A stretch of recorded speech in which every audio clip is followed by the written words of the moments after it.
got this Louisville Slugger glove done. He just needed the top part all fixed. It was kind of getting cracked and soft, and he didn't want to have any injury.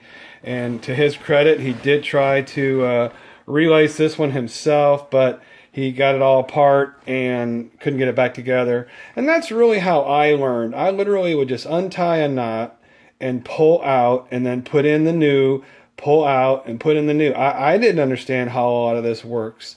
So it's just easier to kind of pull and go and replace as you go. So you'll see the pattern after a little while, and then it gets a little bit easier.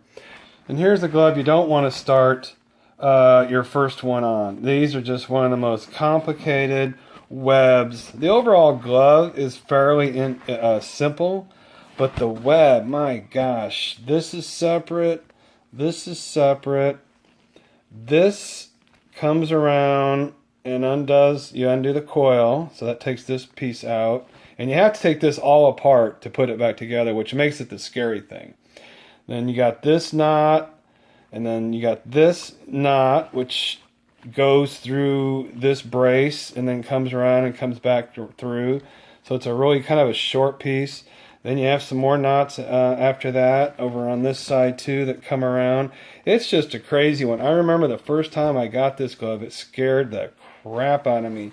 I was just, oh my gosh. If you get it apart, you've got to get it back together. And I did, and you know, now it's not so hard doing it, but I commend people trying to take gloves apart. I really just recommend pulling out one, putting it back, and that way you don't really lose where you're at. This one makes that hard because you have to take all this out and then put all it back together in reverse. So you kind of have to remember where you're at, which isn't hard. If you're a smart person, I'm not.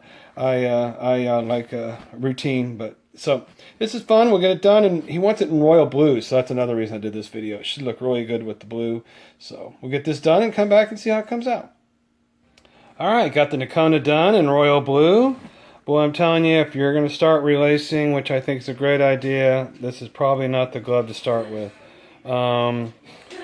Pretty interesting. I mean, these are actually two pieces. This and this is one, but up here comes down through here as well. It's just a hard one to even explain. So got it done, get it back to the customer, and we'll see what he thinks.